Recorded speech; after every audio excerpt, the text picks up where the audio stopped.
بسم الله الرحمن الرحيم الحمد لله والصلاة والسلام على رسول الله سيدنا وحبيبنا محمد وعلى آله وصحبه أجمعين بقيتي منهاج السنة النبوية نجلين دي نيوبو باخ دي لين زيار دي لين نيانال دي لين دوكيليت دي أم بكتلول أكونتانتي تي بوكو تي ليغي بو أم سولو بيلي kon nag jazakumullahu xayran ci almubadara tayiba incha allah daañu jéem rek bu soobee yàlla jéem a dugg ci mawdu bi di kayfa nad'amu alqadiya alfalistiniya xam naa ni ci ñetti tomb rek lañu ko taqsim bi ci njëkk muqaddima bu gàtt su ko defee ñu wax tuuti ci siyaasatul kayaani sahyuni li saytarati wa tasfiya thalithan kayfa nad'am alqadiya lii mooy waxtaan wi insha allah nasalu allah altawfiq mbokk yi bidayatan mën nañoo wax ni إن قضية فلسطين والأقصى هي القضية المركزية الأولى للمسلمين li ñuy tàmbalee rek mooy wane ni qadiyatu Palestine di question palestinienne ak almasjidul aqsa mooy première question boo xam ni yitteel na jullit ñi ndax mbir la moo xam ni ay ahdaasam dafay daw ci place boo xam ni yàlla ci boppam moo ko melal tuddee ko ni ko mubaaraka maanaam suuf soosee dafa wax ni suuf suñu barkeel la comme ni ngeen ko xamee ak man ci suuratul isra subhaana alladi asra bi abdihi laylan min almasjidi alxarami ila almasjidi al aqsa alladi baarakna xawlahu comme masjid al aqsa wa ma xawlahu ardun mubaraka ci ayat yeneen nit jaat bi annaha muqaddasa maanaam lu sacré la hiya ardul manshari wal mahshar fa la ñuy dekkee fa la ñuy fange ñëpp ardul ribaat ak yeneen yoo xam ni ay tur la yoo xam ni dafa lëkkaloo ak al masjid al aqsa wa Palestine te xam ngeen ni palaasam gën naa féete sax ci xaadisatul israa wal mi'raaj nga xam ni yàlla lëkkale na ñaari jàkk yooyu di almasjid al xaram ca makkatal mukarrama ak almasjid al aqsa fale ci al bayt al maqdis loolu defe naa ni c'est symbolique am na lu muy wane du ma dugg ci détails yi nañ ko bàyyeeg ñi nga xam ne ñoo ñuy déglu ndax allah subhanahu wa taala bu ko neexoon mu jële Moustapha Makka sallallahu alayhi wa sallam dem ak moom directement ila samawat jëm asamaan mais lu tax borom bi tabaraka wa taala insisté ci mu jóge Makka dem al masjid al aqsa soog faa jógee dem asamaan loolu mën nañ cee dolli it asaar yi nga xam ni ñëw na di wane palaasu al masjid al aqsa di wax ni la tushaddu rihaalu ilayha waaw la tushaddu rihaalu illa ila thalathati masajid ak na mu ñëwee ci xadis ba ñetti jàkk yooyu mu boole leen maanaam ñaar ñi mu dolli ci masjidu rasuli sallallahu alayhi wa sallam bil madina al munawwara gis ngeen yonent bi sallallahu alayhi wa sallam ci xadisu maymuna it na mu ca ñëwee nga xam ni bi mu ko laajee ni ko aftina fi baytil maqdis mu ne ko bu ngeen fa mënee julli ngeen julli fa ku fa mënta julli it war ngaa mën a làmb sa poos ngir appuyer ko ca facture courant yaag leneen ak leneen lii yëpp dafay indiwaat question al masjid al aqsa mu bokk ci yi nga xam ni dafa intéressé jullit bi directement qadiyatu Palestine al aqsa dafa bokk ci suñu pas-pas ñun jullit ñi li leer mooy Umar ibn al-Khattab radiyallahu anhu ba mu ubbee al aqsa la ko yëngal mooy al aqida ak ñeneen ñi ci topp ba ci Salahuddin al Ayyubi kon li mës a yëngal nit ñi mooy ba ñuy déplacé wu ngir tahrir al aqsa min aydi képp koo xam ni teg na ci loxo la ko lal mooy pas-pas kon lii benn muqaddima la bu gàtt rek wanewaat recentré waat mbir mi ba ñu xam ni al aqsa dëgg-dëgg juz'un min aqidati al muslim loolu buñ ci jógee incha allah dañuy ñëw ci deuxième point bi dafa am yoo xam ni bu leerul xëy na dina jafe ñu avancer xam li ñuy def mooy lan bu fekkee ni da nga bëgg a dessiner benn stratégie pour soutenir pour jàppale al aqsa wa Palestine il faut nga xam lenn au moins ca la nga xam ni moom la fa al kayaanu sahyoni tey jii di def ngir dominer ko ngir occuper ko ngir moom lépp ngir question palestinienne mu doon loo xam ne dañ koy liquider kooku kon mooy deuxième point bi comme ni ngeen ko xamee en 1948 al yahud dañu teg loxo ci partie ouest ci al Quds loolu mu ngi doon représenté 84% ci surface su dëkk bi ci boppam al Quds 1948 bi ñu demee ba 1967 ak la ca xew yépp ak duma yi nga xam ni Israël duma na ko régime yi nga xam ñoo taxawoon jàmmarloog bëggoon a jàmmarloog moom Israël ci la profité nag jël Quds yépp boole ci nag 28 villages yoo xam ni ci ad-Diffa al-Gharbiya ci la bokk ci loolu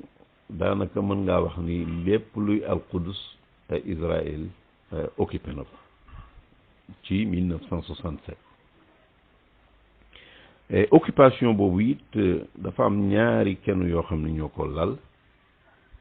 mooy fexe ba ñi nekk ci baytul maqdis nekk fa ay jullit ñu fexe ba génne leen ñooñ ñu ngi leen di tudde al maqdisiyun ña fay vivre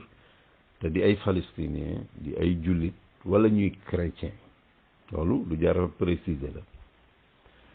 as-saytara ala akbari misaaha su ko defee aussi ñu occuper espace bu gën a yaatu ñaari point yooyu daanaka moom mën nañoo wax ni moo waral Israël di dox ngir di yàng di gën di yaatal ndax mu ngi jëm ci benn objectif bu rëy mooy fexe ba madinatul Quds mu nekk capitale yahudi doon loo xam ni mbiru yahud la ci wàllu ay asaar ak i maalim maanaam yi nga xam ni ay jeexital yoo xam ni maam yi bàyyi nañ ko fa nekk yahudi min haysu identité aussi ci wàllu identité sur le plan démographique ci wàllu ña fa dëkkit nga xam ni yahudi dëgg-dëgg ñoo koy dominer wala boog ñoom dong ñu ne fa mais noon bi di Israël xam na ni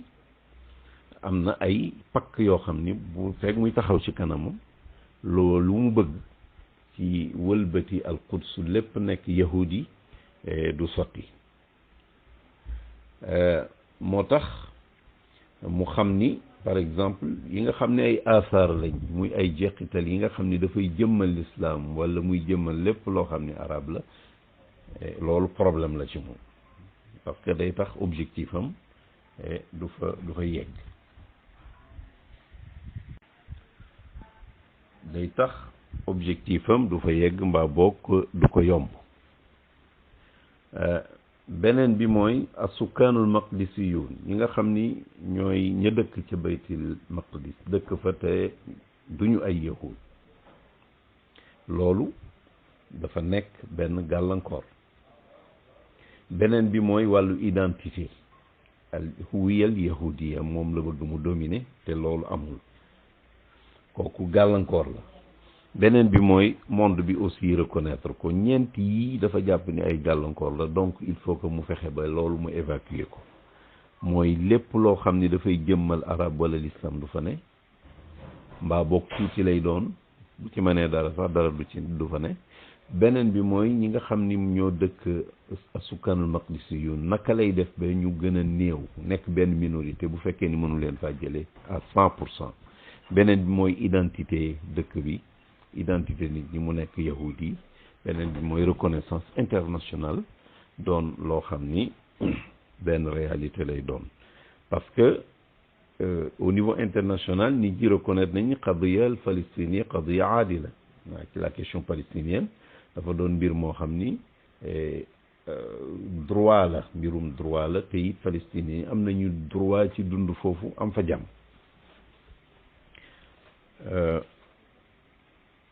kon bu fekkee ni yii mooy gàllankoor yi nga xam ni dafa taxaw ci kanamu Israël doon na lu naturel pour que mu jéem a jël ay mesures pour que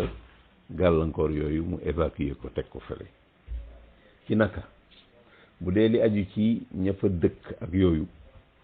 la mu jël comme politique mooy fexe ba ñi nga xam ne ay yahud lañ mustawtinuun ñenn ñi sax ñu nga jógee Europe ñenn ñi jógee feneen ñu créer leen ay colonies pour que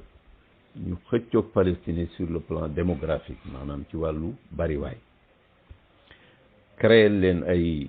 logement te fu ñu créer logement rek yëfi Palestine moom la ñu faagaagal benn muy tool ay tool wala mu nekk ay dëkkuwaay yoo xam ne dañ koy daaneel tabax fa loo xam ni yahud yee ko moom defal yahud yi tamit di al mustawtinuun colon yi defal leen ay possibilité ak yombal yoo xam ni dina yombal seen nekk foofa beneen bi ci li aju ci wàllu arab yi fexe ba ñu leen di déplacer ñuy def hijra exode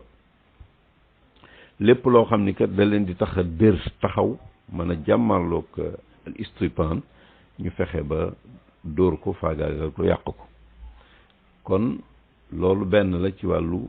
ña fa nekk al sukkaan al palestiniyun ñii kon la leen jéem a xeexe beneen bi mooy li aju ci al maalim wal athar lépp loo xam ne ay jeexital la wala luy jëmmal l'islam wala muy jëmmal arab dafa am ay projet yoo xam ni daf ko créer foofa pour que di remplacer mbir yi même booy seet xubbatu saxra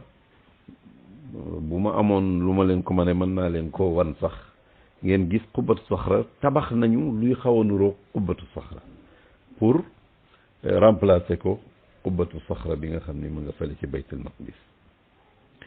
li nga xam ni aussi ay jeexital yu fa nekk yu ci bëri jéem nañ koo effacer di wane ni lii affaire yahud la xam nga xaayitul mabka xaayitul buraq la mais ñoom mule de la lamentation noonu lañ ko tuddee loolu li tam si hadihi al maalim dëgg effacer lépp loo xam ni asar la beneen bi mooy lépp loo xam ni muqaddas la lu ñu respecté ñu yenn yi lu ñuy daanal am na ay saxaaba yoo xam ni sax foofu lañ leen denc même fexe nañ ba seen bàmmeel sax xamatuñ ko taxyirul asma nga xam ni ay tur la yu bari fi mu nekk ni ñu ngi changé tur yi di ko def ay turi yahud waaw gis nga xaayitul buraq boobu gis nga xaayitul mabka lañ ko tudde ñoom miir boo xam ni fa la yahud yooyu taxaw di def seeni débat dépp di jooyakalu ne ñu di ko def kooku ci li aju ci asaar yi ak maalim yi li aju ci identité mooy dëkk bi dañoo bëgg mu am beneen identité looloo tax ñu falsifier histoire créer beneen histoire boo xam ni yahudi la loolu di ko jàngale di ko xamle di ko tas par tous les moyens créer sax ay mbir yoo xam ni ci wàllu diine ma anzala allahu biha min sultaan dara taxawu ci wàllu seen histoire ak ñoom ñoo moom foofa ak jaar ko fu ne pour wane ni ñoom ñoo moom fii pour dëkk bi nekk yahudi yi 100%. bàyyiwuñu sax nag wàllu éducation booy gis seeni programme dañ jéem nañ cee dugal ay mbir yoo xam ni day changer tur yi li mu war a tudde lii mu tudde ko leneen wane ni yahudi ñoom moom foofu et cetera ba ci sax at taqalid wa turaas al falistini al islami luñ ci man jéem nañ ko tams dindi ko pour que kenn du xàmmee di dëkk bi ak ñi nga xam ni ñoo fa cosaanoo waaye loo gis rek day doon yahudi beneen bi mooy mbiru al i'tiraf ad-dawli reconnaissance internationale bi comme que benn pakk la parce que al qadiya al falistiniya qaraaraat yi nga xam ni mutahida muy ay décision wala ci yoo xam ni mutahida Nations Unies jël na ko ci wàllu Palestine day wane ni qadiya aadila la mbir la moo xam ni mu juste la te Palestine yi ni am nañ droit am suuf boo xam ni dañ fa dund ci càmm lii Nations Unies jël ci ay résolution kenn xamul nu mu toll waaye Israël benn la ci respecté wul waaye nag jàppale bi nga xam ni moom la ko al wilayatul mutahida al américaine di États-Unis di ko jàppale tax na ba utiliser na loolu pour xeex lépp loo xam ni al i'tiraf dawli la xam ngeen àdduna bi fi mu nekk nii ñi nga xam ne am nañ droit de veto àdduna bi luñ mën d'accord bu kenn taxawee ni déet loola duñ ko appliquer te Amérique xam nga ni am na droit de veto et saa yu ñu bëggee condamner Israël ci yu bare day taxaw ni déet kenn du ko fi condamner kon exploité na loolu dëgg-dëgg pour li reconnaissance bi nga xam ni àdduna bi ci ay résolution yu Nations Unies ak ñeneen jël nañ ko di reconnaître dawlat Palestine ni am nañ droit taxawal seen état et tout mu fexe nag jaar ko ci américains yi mais am réew yoo xam ni xëy na néew nañ doole wala soxla nañ Israël wala boog ñu toll ci faiblesse foo xam ni Israël ñaari mbir lay jël carotte ak bâton bi rek waaw su ko defee am na réew yoo xam ni fi mu ne nii ñu ngi daw pour reconnaître Israël créer ay relations ak moom et cetera léeg-léeg ñu far ko sax féete ci côté contre Palestine ak ahli Palestine beneen bi mooy jéem a tas benn wax boo xam ni dëgg nekkul dëgg mooy aasima shar'iyya lil ihtilal mooy al Quds al aasima shar'iyya lil ihtilal maanaam capitale bi nga xam ni bu légal la mooy al Quds te ki ko moom mooy yahudi beneen bi it pour rek def muwaajaha problème boobu di handicap bu reconnaissance internationale mooy fexe yenn institution yu israélien yi ñu fexe toxal leen al Quds xam ngeen bi ci mujj mooy toxal bi nga xam ni américains yi toxal nañu ko seen ambassade mu jógee Tel Aviv dem al Quds mu doon ay mbir moo xam ni dëgg dafay wane benn sot ak benn jeng boo xam ni yàgg naa fees waaye bi yoon la gën a fees xam naa mbokk yi incha allah am na ñaari question yoo xam ni jàpp naa ni c'est important nit ñi xam ko mooy ñaari qadiya benn bi mooy wàllu ñëw di occuper ay terre di fa dëkk waaw occupation bi nga xam ni yahudi yi ñu ngi koy def loolu dafa am ay objectifs yoo xam ni jullit bu ne war naa xam lan la premier objectif si mooy loo xam ni géopolitique la mooy occuper terre palestinienne taxawal fa ay colonies yoo xam ni ay juifs ñoo fay dëkk su ko defee lépp loo xam ni jokkoo la woon diggante parti Palestine mu doon loo xam ne lu ñuy dog la pour ki jóge fii ci quartier bi dem ca beneen quartier bi am na colonie yu fi dox yoo xam ne ay pakk ak i gàllankoor moo fii ne ba nga xam ne ñële duñ mën a jokkoog ñi loolu benn la loolu la mu mën a jur sax mooy bis bu ñu demoon ba état palestinien war a taxaw li leer mooy luy jafe la mbaa muy gàllankoor bu rëy ci loolu ndax état boo xam da ngay jaar fenn jaar ci beneen état pour mën a dem ci beneen parti ba loolu defe naa ni luy doy waar la loolu yëpp ci seeni pexe la loolu mooy objectif géopolitique yi yeneen objectif mooy objectif démographique mooy li aju ci wàllu màggaay wala population fii Israël li muy jéem mooy fexe ba feesal manatiq palestine yi fi nga xam ni fa la Palestine nekk ak ñoo xam ne dañoo ñëw occuper taxawal ay logement taxawal aussi ak ay colonie yoo xam ni yahud yi donc ñoo fa nekk loolu lañ ci jublu it mooy fexe ba sur le plan démographique juif yi nekk di dominer parce que booy seet sax ñoom li ñu tëral mooy 12 wala 26 wala 30 au maximum % noonu la palestiniens yi war a màggee mais duñ ko passé donc loolu ci seen muxattataat la ci seen i programme bi ci def ci ahdaaf yi ay objectifs sécuritaires la ahdaaf amniya yoo xam ni mooy lépp loo xam ni place buy stratégique wala mu kawe ñoom ñu fexe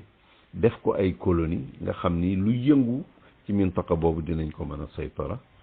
bu ko laajee it ñu intervenir kooku mooy qadiyatul mustawtanat benn la beneen bi mooy aljidaar al azil mooy miir bi nga xam ni dañu ko tabax mu doon loo xam ni dafa mel ni rek jaan boo xam ni dafa wër ndombo lépp loo xam ni Palestine isolé ko mais nga xam ni pour nga dugg jàll dem sa école wala nga dem ci sa commerce dafa laaj nga jaar ci ay bunt yoo xam ni ak contrôle ba fa ne dana jafe lool loolu nag mi commencé ak gouvernement Ariel Sharon nekkoon premier ministre en date du 23 juin 2002 ci la commencé tabax mur boobu nga xam ni ku bëgg a jàll dem ca weneen wàll da ngay am problème ñi nga xam ni aussi seen ngëm-ngëm tax na ba ñu daan dal ci Israël ngir fayu li ñuy tuddee al amaliyat al istishhadiya loolu ñu fexe ba gàllankoor ko ba du mën a nekk xam nga loolu sax am na lu mu jur mooy ak difa al garbiya ci boppam West Bank boobu fexe nañ ba séddale ko bëri na ay dëkk yoo xam ni fi mu nekk nii jege woon na wala jokkaloo woon na ak al-Quds mujj na isolé wu sori ko ndax miir boobu moo dox diggante ville yooyu ak village yooyu ak Baytul Maqdis loolu yëpp boo ko seetee pour affaiblir les Palestiniens nga am ni liberté de mouvement duñ ko am mur bi nag buñ ci doon wax ci lu gaaw mën nañ wax ni guddaayam mat na 142 kilomètres 142 kilomètres hauteur bi tamit entre 4 et 8 mètres nga xam ni tey jii ku ko bëggoon a yéeg sax da nga am jafe-jafe boo xam ni plus nag garde yi nga xam ni ñoo fay monter léegi ci yenn statistiques yi dañuy wax ni lu tolloog 143 000 ñoo xam ni waa Maqdis Baytul Maqdis dañ fi mu ne nii jidaar bi muy miir boobu dox na seen diggante ak Baytul Maqdis 143 000 buñ ñëwoon ci asbab bina il jidaar nag yi nga xam ni mooy sabab yi tax ñu tabax miir boobu nga xam ni dafay isoler les Palestiniens mooy fexe nangu suufi Palestiniens yi waaw su ko defee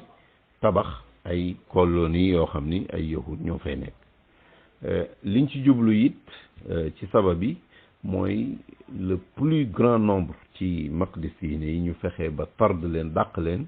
dugal ay mustawtinun tax xam ngeen siyaasat Israël mooy fu mu jëlee yahud ci àdduna bi dafa leen di encourager pour que ñu ñëw mu dig leen ay facilité yuy tax dinañ sawar pour ñëw dëkk ci foofu xam ngeen ni al yahudul falasha dans les années 80 ñu bari ñëw nañu te ñu ngi jóge Éthiopie googu ñëw nañu dëkk ci Israël pour que mu renforcer li nga xam ne mooy wàllu nit ñi fay dund maanaam seen bariwaay beneen bi daanaka ci asbaabu bina il jidaar li tax ñu tabax miir boobu al jidaar al aazil mooy fexe lépp loo xam ni environnement al Quds la woon ñu fexe isolé ko su ko defee ñu def ko ay daggat nga xam ni al Quds ci boppam lay doon ay daggit loolu nag li mu jur dëgg-dëgg bari na xëy na dama koy tënk rek ci wàllu éducation ak service jur na ay problèmes yu bari parce que 20% ci étudiants yi nga xam ni al Quds la ñuy jànge ak 19% ci yi nga xam ne ay jàngalekat yi la ñoo xam ni min al maqdisiyin ak 37% ci yi nga xam ni ay fonctionnaires lañ yoo xam ni ay service ci lañ doon liggéey ñooñu ils sont obligés chaque jour ñu jéggi miir bi maanaam ay barrage dafa am yoo xam ni il faut mu ñu jaar fa ñu di leen contrôler li leer mooy temps bu bëri lañ fay jël ci tardé sa liggéey vraiment ñu tënk la ci yu bëri boobu benn gàllankoor la ci wàllu économie tamit jur na lu bari ñoo xam ni tey jii ñu ngi doon bay parce que seeni tool soxla nañ ko ñu jël seeni tool ba tax na mënatuñoo bay mënatuñ faa sax egg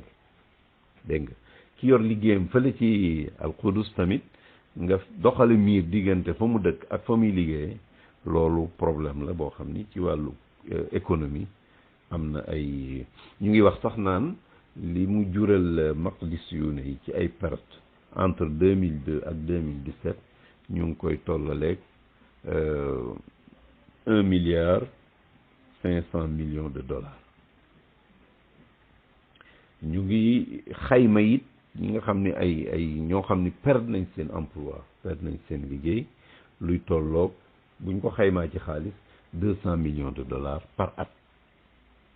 loolu defe naa ne ku ko xool di nga xam ni ay danger yu bari la jur ci wàllu wér-gi-yaram it dañuy wax ni sax nag ñi nga xam ne ñu ngi nekkoon di ay di liggéey ci wàllu santé nekkoon ci hôpital ci dispensaires yi nekk al Quds ñooñu jóge nañ ci 1168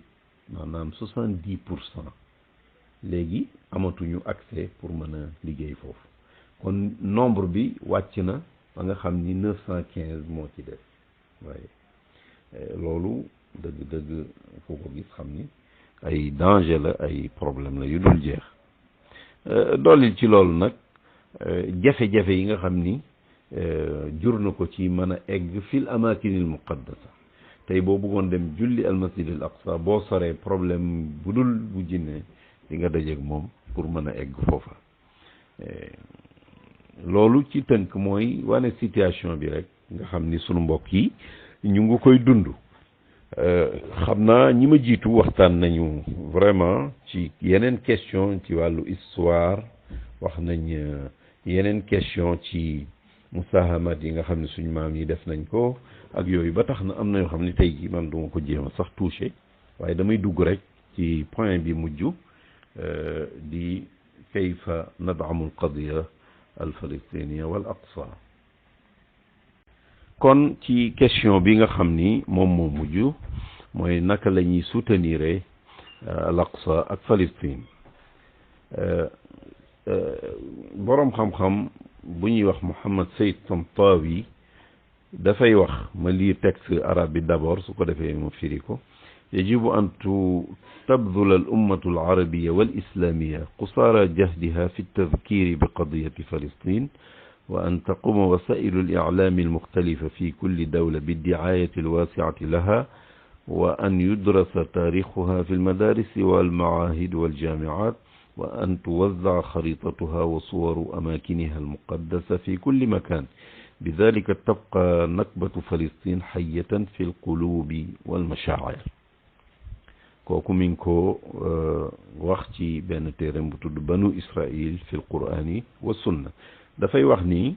li nga xam ni mooy waa l'islam ak al umma al arabiya war nañoo def lu ñu mën di fàttali qadiyat Palestine li nga xam ne ay média lañ ak nu ñu mën a mel ci réew mu ne war nañu def propagande wane wàllu Palestine ak histoire am ak lépp loo xam ni dafa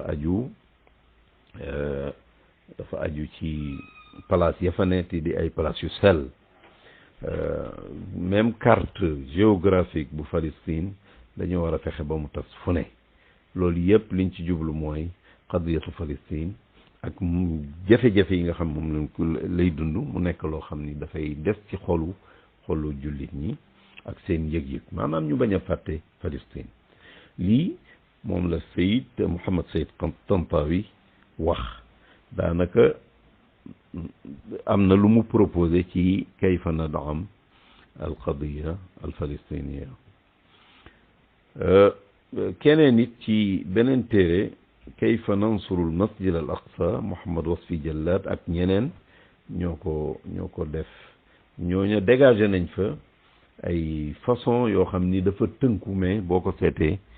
boo ko tinkee rek dafay nekk lu yaatoo yaatu mooy tawdixu mafahimi al masjid al aqsa al mubarak wa tasxixu baadi al afkar al batila mooy lépp loo xam ni masjid al aqsa la ñu fexee ba leeral ko lu ca aju ay xalaat yi nga xam ni yoo xam ni ay njuumte la wala du dëgg ñu fexee ñu corriger ko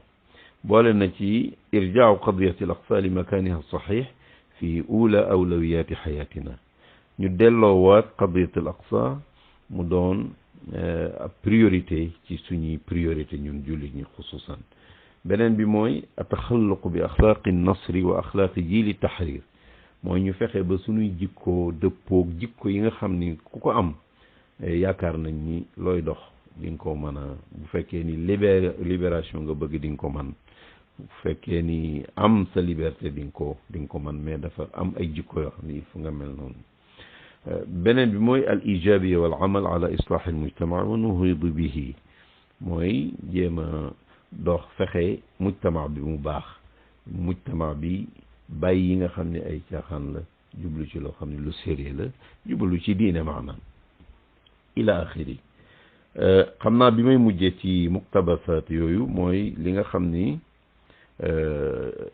téere boobu ishaara na ko mooy kayfa nansurul masjid al aqsa dafay wax ni docteur Majid Irsan al Kaylani dafa am ci téereem boobu nga xam ne moom lañ tuddee hakaza zahara jiilu salahuddin wa hakaza aalat al qudus téere boobu moom téere bi ma junj léegi dafa am lu mu jël ci téere boobu te Majid Irsan al Kaylani bind ko foofa daf ko tënk nee na di wane lu tax as-salibiyun mënoon a occuper baytul maqdis nee na avant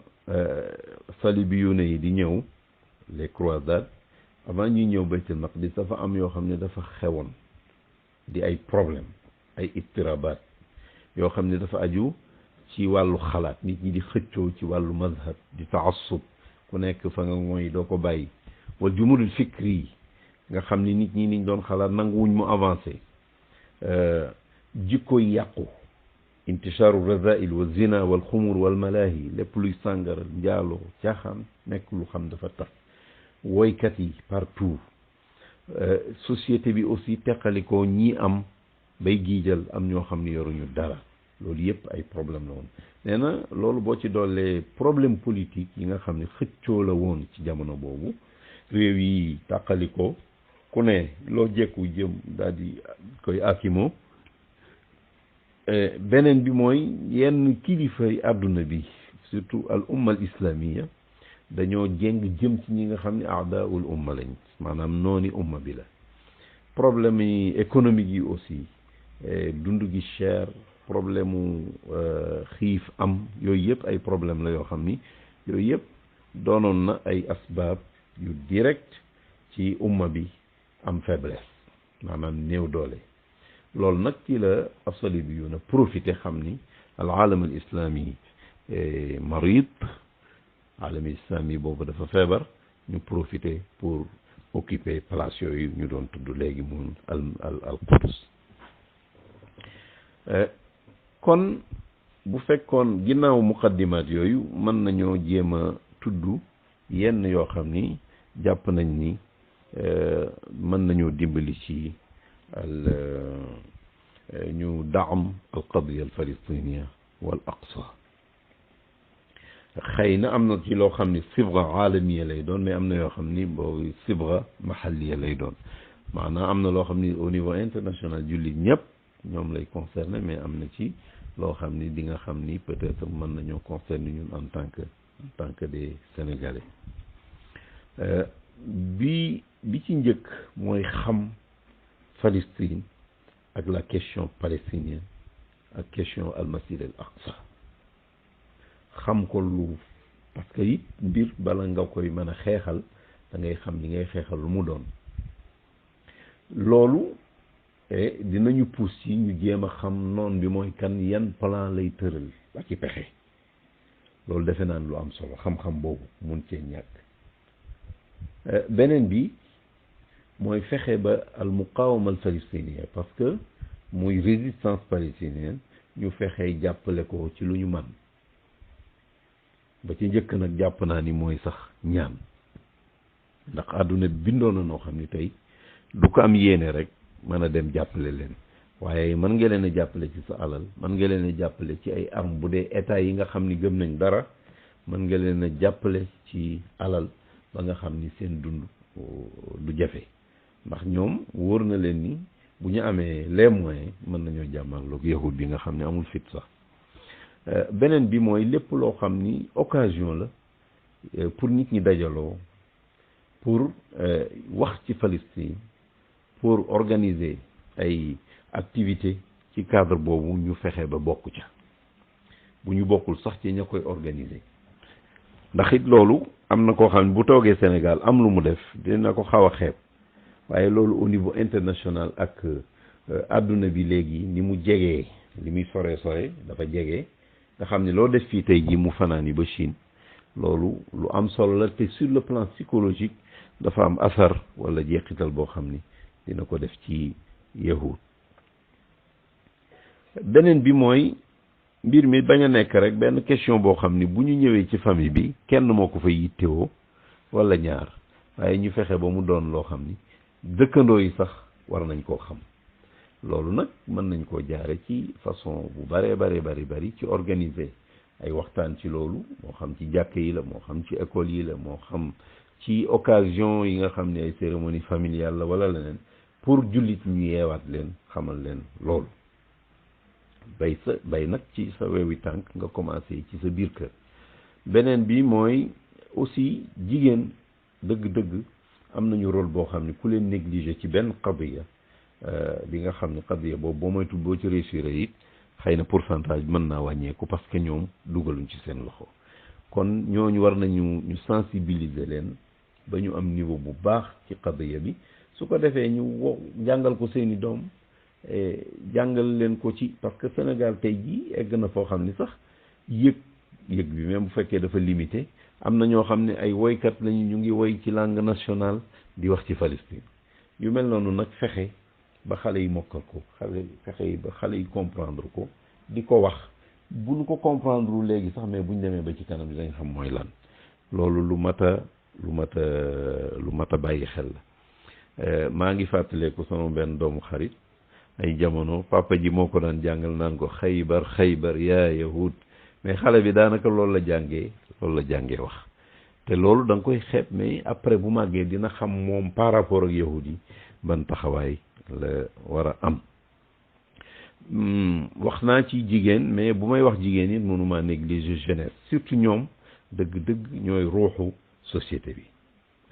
tey lu ñu dugg it mën naa réussir parce que toll nañ ci seen âge may na leen fu ñu bëgg a yëngu ci lu ñu bëgg a def mën nañ ko def avec efficacité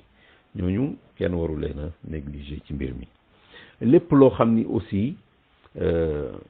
produit la boo xam ni juif yi ñoo ko moom wala ka koy produire mu doon koo xam ni day jàppali juif yi wala mu ànd ak ñoom ñu fexe ba boycotté ko bañ koo jëfandikoo loolu sur le plan économique li leer mooy dina leen yàqal lu bari lu dul nag mu doon loo xam ni mënta ñàkk ci sa dund amoo beneen alternative amoo beneen badil xëy na bu boobaa ñu mën nañ ci yombal mais lépp loo mën a badaal ci loo xam ni xam nga ni lii kat yahud yi am nañ ci loxo wala ka koy produire joxante na loxo ak yahud yi ñu fexe ba boycotté ko su ko defee dinañ leen affecté bu baax a baax sur le plan économique. mbokk yi xam ngeen ni jamono bii jamonoy internet la jamonoy réseaux sociaux la jamonoy ay site presse en ligne loolu ñeneen ñu ngi koy utiliser pour ay ahdaf yoo xam ni objectif yoo xam ni du yu rafet waaye jullit ñi war nañu mën koo utiliser bu baax a baax rawatina nag sunu ndaw yi ci Sénégal ak xarañte giñ ci am war nañoo mën a def liggéey bu am solo bokk na ci li koy wane keroog rencontre bi amoon le 21 bi passé le 21 mai bi passé gis nañ réseaux sociaux yi ni mu amee efficacité ci xibaar bi jàll ak les moyens de communication léegi nga xam ni mën ngaa def sa montage bu la neex vraiment fexe ba mu egg foo bëgg a egg foo bëgg mu egg fa loolu yaakaar naa ni lu am solo la aussi intégré yenn sites yi nga xam ni ay droits de l'homme ñoo ko moom wala yu mel noonu mën faa jàllale li nga xam ni mooy sa message ci défendre Palestine ak question yi nga xam ni dafa lëkkaloo ak Palestine wane tooñ gi nga xam ni Palestine ñu ngi ko koy tooñ yahud yi la ñuy yàq gis ngeen bi ñu attaqué Gaza ci fan yële passé gis ngeen nit ñi ni ñu génnee ay suwar ak ay photo yoo xam ni wala ay vidéo yoo xam ni dafay wane kan mooy yahud kan mooy Israël ak naka la ñuy dale ci Palestine ak nañu mën a yàqee loolu defe naa ni ku yaakaar ni amul effet waxuma rek jullit ñi mais ñi nga xam ni aussi am nañu xol yuy dund ba léegi ci waa fële Occident da nga gis ni bi ñuy jóg di yëngutu am na ñoo xam ne duñu ay jullit mais ci wàllu nite rek mënuñoo nangu li Israël di def loolu tax na ba ñoom itam jóg nañ def ay manifestation def ay festivités beneen tamit mooy il faut que ñuy fàttali rawatina fii ci Sénégal rôle yi nga xam ni suñu maam yi def nañ ko ci wàllu taxaw ci mbiri Palestine ci wàllu jàppale waa Palestine waxuma loo sax mais fexe ba dem Palestine julli baytul maqdis kon ñoom xamoon nañu gëdd bi nga xam ni am nañ ko ci am na ko moom baytul maqdis ci xoli jullit ñi ci pas-pasu jullit ñi aussi beneen bi xëy na tuddoon naa ko jarul ma ciy dellu si mooy li nga xam ni mooy résistance bi il faut que ñu jàppale leen ci moyens yëpp yi nga xam ni mën naa nekk jamiyatul baraka boo demee Jazaïr ñaata xaafila par exemple la ay caravane yoo xam ni pour yóbbu ay produits alimentaires yóbbu ay docteurs ñu dem di faj nit ñi yooyu yëpp def nañ ko jamiyatul baraka jazahumullahu xayran ak jamiyat yoo xam ni IHH fale ci Turkiya ak feneen ñu ngi def ay effort saa yu ñu amee possibilité mën a jàllale ak dawlat Qatar ak duwal uxra yoo xam ni jël nañu seeni moyens parfois fexe ba mu egg ci suñu mbokk yi nga xam ni ñoo ne foofa te nekk ci blocus Israël fexe ba dara lu ñu mën a tere mu dugg moom du dugg ci biir Palestine loolu defe naa loolu la ñuy tuddee isnaad al muqawama bil mal wa silah wa subulil aish wa subuli ittisalihim bil xaarij beneen bi ma ciy teg rek mooy di créer débat autour de cette question créer débat di ci waxtaan di ci discuter ba nga xam ni nit ñi bu ñu déggee dinañ xam dëgg-dëgg la fay am nga xam ni ñu ci bari nañ ko déggee bokkul ak ni mu nekkee jàpp ni ay doomi bàyyi yuy xeex ay araba ki ay yahud la alors que qadiya bi qadiya islamia baxta qadiya aqadiya baxta asaasan même bu fekkee ni jawaanib insaniya ak yooyu yëpp mi ngi ci côté niteeg droit de l'homme ak yooyu mi ngi ci mais li nga xam ni mooy cosaan li mooy mbirum pas-pas la waaw noonu la ko jullit ñi war a gise loolu sax mooy tax nag ñu sawar ja ndax bu dee pas-pasul islam ñëpp a ko bokk arab moomu ko keneen moomu ko ndax diine ji kenn gënu cee xejj ki nga xam ni ci Kajoor fii la juddoo mbaa ca Bawol mbaa feneen li am solo mooy mu nekk jullit. question boobu nag bu ko déggee ni qadiya te muy dëgg nag loolu defe naa dina tax mu gën a yittewoo al qadiya. organisation yi nga xam ni ñoo fi nekk it war nañu fexe ba ay créer ay lijaan Palestine nga xam ni ay comité wala commission yoo xam ni mbiru Palestine moom moo koy yitteel. association bu ne tey jii waroon naa mën a am benn lajnatu al Qudus wala lajnatu al Palestine wala al Aqsa. loolu dina dimbali ci ñu gën ko bàyyi xel di ko beral sax nag ay budget ki pour yëngutu ci wàllam nga xam ni nit ñi dañ xam ni kat Palestine moom nekkul moom kese waaye am na ñu nekk ci ginnaawam même buñ mënta egsi it am nañ d'autres moyens pour sensibiliser l'opinion publique nationale et parfois internationale ci question bi nga xam ni question defe naa ni mënu ko ëpp solo ci ab jullit. aussi ginnaaw comité yooyu ñuy créé ci suñuy association ci suñuy daayira ci leneen ak leneen même ASC yi nga xam ni moo nekk ci dëkk bi bu ñu bàyyi rek ñu nekk ci foog yeneen ak yeneen mais war nañu jël ay questions yi nga xam ni mbiru nite la mbiru àqu ak yelleefu doomu aadama la ñu fexe ba mu dugg ci seeni programme. loolu defe naa ni luy am solo la boo seetee ASC yi association culturelle et sportive noonu lañ ko tuddee mais wàllu culture bi defe naa ni lu ñu négligé la ci lu bari kooku mën nañ fa jaar pour question yu mel nii ak yeneen ñu fexe ba mu dugg ci seeni activité. ginnaaw aussi comité yooyu may wax mën nañu créer au niveau régional au niveau local mën nañu créer ay taxaalufaat ay alliance ak i coalition ci question bi. par exemple taxaaluful watani li daami al qadiya al palestiniya taxaaluf la boo xam ni alliance nationale pour la cause palestinienne nga xam ni tey jii am na ay association yu ca bokk ñoo ñëpp boole seeni force di liggéeyal al Qudus loolu dàqontewul ak liggéey bi ngay liggéey ci sa biir association mais am na question yoo xam ne ñun ñëpp dañoo war a ànd boole suñuy doole pour mën a def liggéey boo xam ne bu efficace la. te gis ngeen keroog liggéey bi ñu def nga xam ni alliance jël na ay initiative amoon na yeneen initiative yoo xam ni bi ñu déggee jéego yi nga xam ni moom la alliance nationale pour la cause palestinienne def dañoo ñëw fekk si ñu ànd ak ñun ku nekk nag yaa ngi cay liggéey ci angle bi nga xam ni moom ngay liggéey yow kii angle lu diine la jël kii angle humanitaire kii angle beneen ak beneen mais ànd nañu def liggéey boo xam ni ku ne yëg nga ni mbir mi yitteel na nit ñi bu baax. kon ay coalition au niveau national mën naa nekk mais am na d'autres coalitions yoo xam ni au niveau sous-régional. par exemple tey jii al itilaf al aalami li nusrati al Qudus wal Aqsa benn alliance benn coalition internationale la boo xam ni continent yëpp ñu nga ca biir alhamdulillah Sénégal ma nga ca biir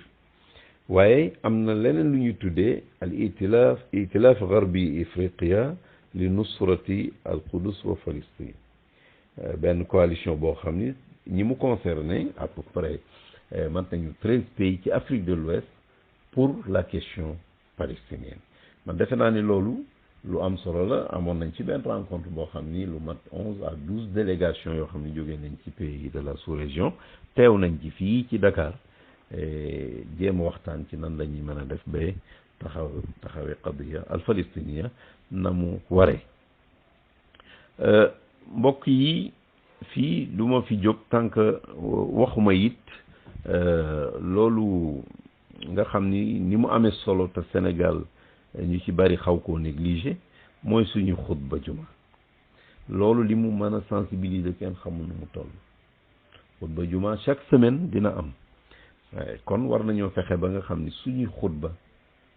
saa yu ko laajee ñu dugal ci la question suñuy conférence ñu di ko ci dugal débat yu mel nii tey jii ci minhaju sunna nabawiya nga xam ne ay conférence la yoo xam ni ay ñu ci xam ñoo koy animé su ko defee nit ñi déggee ci loo xam ne xëy na mosuñu koo dégg man cee jëlee position parce que it ki mën a jël position bu normal mooy ki am toutes les informations loolu defe naa ne lu war a mën a nekk la bu ñu weesoo conférence yi ak xutba jumaa yi am na sax ay cours yoo xam ni mën nañ koy def ci jàkk yi di ko di jàngale def ci ay débat ci télévision yi les médias bu mën doon moo xam en ligne la wala mass média la beneen bi aussi ma yaakaar ni ci kayfa nad'am naka la ñuy jàppale qadiyat Palestine mooy créer ay caisse ak i fonds yoo xam ni pour jàppale suñu mbokki palestinien nga xam ni dinañu mën a am taxawaay yu dëgër parce que am na seen i mbokk yu nekk seen ginnaaw di leen jàppale di dajale lu ñu man ci ay moyens pour jàppale leen xam ngeen ni yahudi yi fi mu nekk ni seen i lobby yi nga xam ni ñu ngi nekk yore ay société ci Europe ci Amérique ci fu ne ba ci Afrique dañuy dajale di leen yóbbul pour que ñu mën a taxaw di faagaagal Palestine di occuper di toj ay kër di daaneel waaw kon nag man defe naa ni kon ñun jullit ñi war nañoo mën a taxaw ñun itam jàppale suñuy mbokk walladina kafaru ba'duhum awliyaa'u ba'd illa tafaaluhu takun fitnatun wa fasadun kabir loolu aaya alquran la mooy ñee de nga xam ne yéefar lañ de dañuy jàppalante de bu ngeen deful ni ñoom yàqu-yàqu bu bari dana am kon sonadiq yooyu dañ ko war di créer li daami Palestine wal Aqsa beneen bi mooy bi may mujjee mooy ñi nga xam ne ñoo ñu yilif tey yore ay réew jiite ko te xëy na benn taxawaay bi taxawuñ ko wala boog bu ñu amee benn taxawaay buy nuancé la doon boo xam ne du leer ñun ñu fexe naka la ñuy def ci bind leen dem giseek ñoom pour que yenn position yi nga xam ne dëppoowul ak fi population yi jëm vraiment ñu dellu ci ginnaaw waaw su ko defee question yooyu ñu mën koo défendre ci yenn manabir yi ci yenn tribune internationale yi ba nga xam ni dinañ xam ni peuple sénégalais wala peuple nagam bu man doon bii taxawaay la am kon ñun war nañu am boobu fit war nañu am boobu yitte ba nga xam ni ñun suñuy position du wuuteeg position yi nga xam ni suñuy kilifa danañ ko jël léeg-léeg kon daal mbokk yi mbir mi defe naa ni ma ne su ko jeexal jël na temps sax nag di jéggalu bu baax bu fekkee am na lu manqué wa jazakumullahu xayran ala husni istimaikum kon seen mbokk Cheikh Tidiane Fall ñu yemale ko fii en attendant réaction yi salaamaaleykum wa rahmatullahi wa barakatuhu wa ma tawfiqi illa billah